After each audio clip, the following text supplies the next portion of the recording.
ഭീകരാക്രമണത്തിന് നേതൃത്വം നൽകിയ ഭീകരൻ ഹാസിം മൂസ പാക് പട്ടാളത്തിലെ സ്പെഷ്യൽ സർവീസ് ഗ്രൂപ്പിലെ കമാൻഡറായിരുന്നു എന്ന് NIA. ആക്രമണം നടക്കുമ്പോൾ ബൈസൺ വാലിയിലെ മെയിൻ ഗേറ്റിൽ ഡ്യൂട്ടിയിലുണ്ടായിരുന്ന ജമ്മുകാശ്മീർ പോലീസ് ഉദ്യോഗസ്ഥനെയും 3 സെക്യൂരിറ്റി ഗാർഡിനെയും വിശദമായി ചോദ്യം ചെയ്തു. ബൈസൺ വാലിയിലെ സീപ്ലെയിൻ ഓഫീസ് ഓപ്പറേറ്ററെയും ചോദ്യം ചെയ്യാൻ കസ്റ്റഡിയിൽ എടുത്തു കഴിഞ്ഞിട്ടുമുണ്ട് NIA. നന്ദഗോപൻ വിവരങ്ങൾ നൽകാനായി ചേരുന്നു. നന്ദൻ, NIA ദ്രുതഗതിയിൽ അന്വേഷണം പുരോഗമിക്കുകയാണ്. മറ്റ് വിവരങ്ങൾ എന്തൊക്കെ? ഏറ്റവും ഒടുവിലായി അറിയാൻ കഴിയുന്നത് എന്തൊക്കെ? അന്വേഷണം ഏറ്റെടുത്ത് 48 മണിക്കൂറിൽ തന്നെ 15 പേരുടെ അറസ്റ്റ് NIA രേഖപ്പെടുത്തിയിരുന്നു. ഇതിന് പിന്നാലെയാണ് ചില നിർണായക വിവരങ്ങൾ NIA പുറത്തുവിട്ടിരിക്കുന്നത്. അതായത് ഈ അക്രമത്തിന് നേതൃത്വം നൽകിയ ഭീകരൻ ഹാസിം മൂസ, ഇയാൾ പാക് പട്ടാളത്തിലുണ്ടായിരുന്നയാളാണ്. മാത്രമല്ല ഇയാൾക്ക് സ്പെഷ്യൽ ഗ്രൂപ്പിൻ്റെ ട്രെയിനിങ് ലഭിച്ചതായിരുന്നു. ഇയാൾ പാക് പട്ടാളത്തിൻ്റെ കമാൻഡോ ആയിരുന്നു എന്നുള്ള വിവരങ്ങളാണ് ലഭ്യമാകുന്നത്. ഇതിനൊക്കെ അപ്പുറത്തേക്ക് ഇയാൾക്ക് കൃത്യമായ ഓപ്പറേഷന് പരിശീലനം ലഭിച്ചിരുന്നു.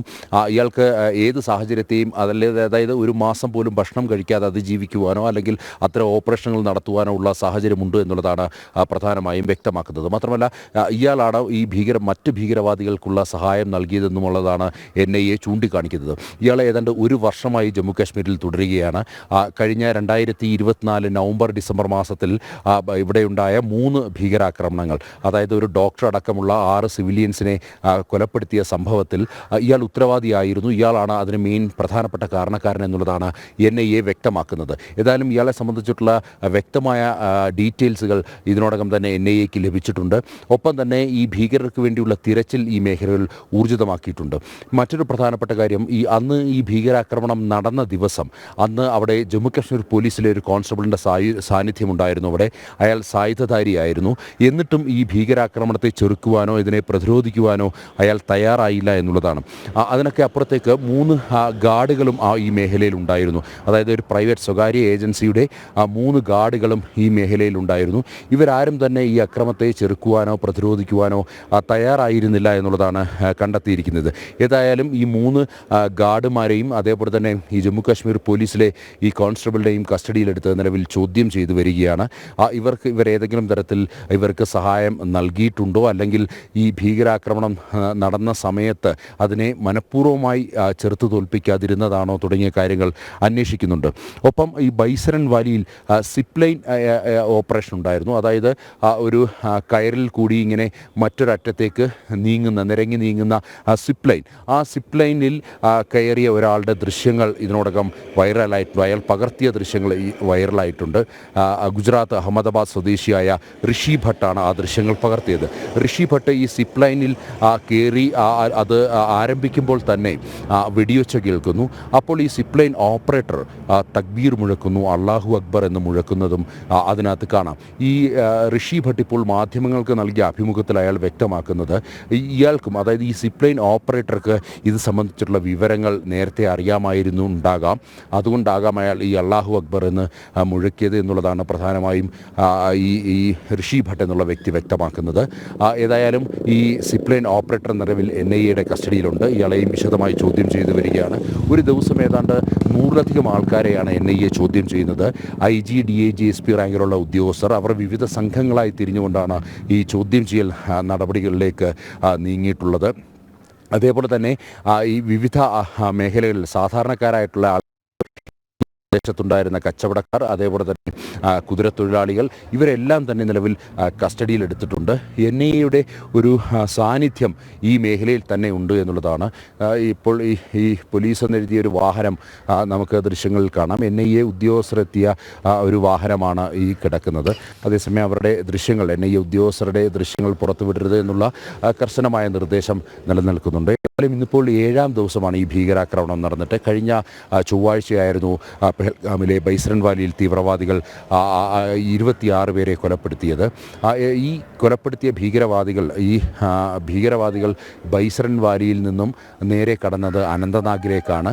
അവിടെ നിന്നും ത്രാൽ എന്ന മേഖലയിലേക്ക് എത്തി. ത്രാലിൽ ചില പ്രാദേശിക സഹായങ്ങൾ അവർക്ക് ലഭിച്ചു എന്ന് കണ്ടെത്തിയിട്ടുണ്ട്. ഈ പ്രാദേശിക സഹായം നൽകിയവരെ ഇതിനോടകം തന്നെ കസ്റ്റഡിയിലെടുത്ത് വിശദമായി തന്നെ ചോദ്യം ചെയ്തു വരികയാണ്. ഒപ്പം തന്നെ അവിടെ ഈ ത്രാൽ ട്രാലിൽ നിന്നും അവർ പോയത് കുൽഗാം എന്നുള്ള മേഖലയിലാണ്. കുൽഗാം മേഖലയിൽ വെച്ചാണ് ഈ സൈന്യവും പ്രത്യേക ദൗത്യ സംഘവും അതേപോലെ തന്നെ ഈ ഭീകരരുമായ ഒരു ഏറ്റുമുട്ടലുണ്ടായത്. ഈ നേരത്തെ സൂചിപ്പിച്ച പോലെ തന്നെ ഈ ഭീകരർ അവർ കൃത്യമായ രീതിയിൽ പരിശീലനം ലഭിച്ചവരാണ്. അവരുടെ കയ്യിൽ മോസ്റ്റ് മോഡേൺ ആയുധങ്ങളുണ്ട്, നാവിഗേഷൻ എക്യുപ്മെൻറ്റ്സ് ഉണ്ട്. അതുകൊണ്ട് തന്നെ അവർ കൃത്യമായി ഈ കാടിനുള്ളിലൂടെയും അതേപോലെ ഗ്രാമങ്ങളിലൂടെയും സഞ്ചരിച്ചു ജമ്മു മേഖലയിലേക്ക് കടക്കുമെന്നുള്ള വിവരങ്ങളുടെ അടിസ്ഥാനത്തിൽ ഈ മേഖലയിലൊക്കെ തന്നെ സമഗ്ര തെരച്ചിലാണ് NIA വ്യക്തമാക്കുന്നതും. അതേപോലെ തന്നെ ഈ പ്രത്യേക ദൗത്യ സംഘം CRPFൻ്റെയും അതേപോലെ തന്നെ സേനയുടെയും കരസേനയുടെയും അതേപോലെ തന്നെ ജമ്മു കാശ്മീർ പോലീസിൻ്റെയും പ്രത്യേക ദൗത്യ സംഘമാണ് ഈ സെർച്ചിങ് ഓപ്പറേഷനായി നീങ്ങിയിട്ടുള്ളത്. അവർ വ്യക്തമാക്കുന്നതനുസരിച്ച് ഉടൻ തന്നെ ഈ 4 ഭീകരർ അവർ ഉടൻ തന്നെ പിടിയിലാകുമെന്നുള്ള സൂചനകൾ തന്നെയാണ് ലഭ്യമാകുന്നത്. സമഗ്രമായ തെരച്ചിലാണ് ഈ മേഖലയിൽ ഇവർക്കായി നടത്തിക്കൊണ്ടിരിക്കുന്നത്. അതുകൊണ്ട് തന്നെ അധികം ദിവസം അവർക്ക് മുന്നോട്ട് പോകാൻ അല്ലെങ്കിൽ ഇനിയും കൂടുതൽ ദിവസം സേനയുടെ കണ്ണിൽപ്പെടാതെ ഒളിച്ചിരിക്കാൻ സാധിക്കില്ല എന്നുള്ളത് തന്നെയാണ് ഈ പ്രത്യേക ദൗത്യസംഘം വ്യക്തമാക്കുന്നത്. മാത്രമല്ല ഇപ്പോൾ ദൗത്യസംഘത്തിലേക്ക് കൂടുതൽ അംഗങ്ങളെ നിയോഗിച്ചുകൊണ്ട് ഈ ദൗത്യം കൂടുതൽ ശക്തമായിട്ട് കൂടുതൽ മേഖലകളിലേക്ക് വ്യാപിപ്പിക്കുവാനുള്ള നീക്കമാണ്. അതായത് ജമ്മു കാശ്മീരിൻ്റെ 800 കിലോമീറ്റർ വരുന്ന വനമേഖലയിലാകെ കർശനമായ നിരീക്ഷണം തന്നെയാണ് ഒരുക്കിയിട്ടുള്ളത്. അതിനാൽ തന്നെ അവർക്ക് കൂടുതൽ ദിവസങ്ങളിൽ ഇങ്ങനെ കഴിച്ചുകൂട്ടാൻ, അതായത് സേനയുടെ കണ്ണ് വെട്ടിച്ച് കൂടുതൽ ദിവസങ്ങളിൽ കഴിച്ചുകൂട്ടാൻ സാധിക്കില്ല എന്നുള്ളത് തന്നെയാണ്. അതേസമയം ജമ്മു കാശ്മീരിൽ ഉടനീളം തന്നെ സുരക്ഷ കർശനമാക്കിയിട്ടുണ്ട്. പ്രത്യേകിച്ച് ബാരാമുള്ള ജമ്മു കാശ്മീർ റെയിൽവേ ലൈൻ അടക്കമുള്ള മേഖലകളിൽ CRPFൻ്റെ സുരക്ഷ കർശനമാക്കിയിട്ടുണ്ട്. ഒപ്പം തന്നെ കഴിഞ്ഞ ദിവസം ഈ സുരക്ഷാ ഓഡിറ്റ് നടത്തിയിരുന്നു. സൈന്യത്തിൻ്റെ നേതൃത്വത്തിൽ മുഴുവൻ വിനോദസഞ്ചാര മേഖലകളിലും സുരക്ഷാ ഓഡിറ്റ് നടത്തിയിരുന്നു. ഇതിൻ്റെ അടിസ്ഥാനത്തിൽ കൂടുതൽ മേഖലകളിലേക്ക് സൈന്യത്തെ ഈ സുരക്ഷാ പ്രശ്നങ്ങൾ കൂടി കണക്കിലെടുത്തുകൊണ്ട് വിനോദസഞ്ചാര മേഖലയിലേക്ക് കൂടുതൽ സൈന്യത്തെ വിന്യസിച്ചിരിക്കുകയാണ്.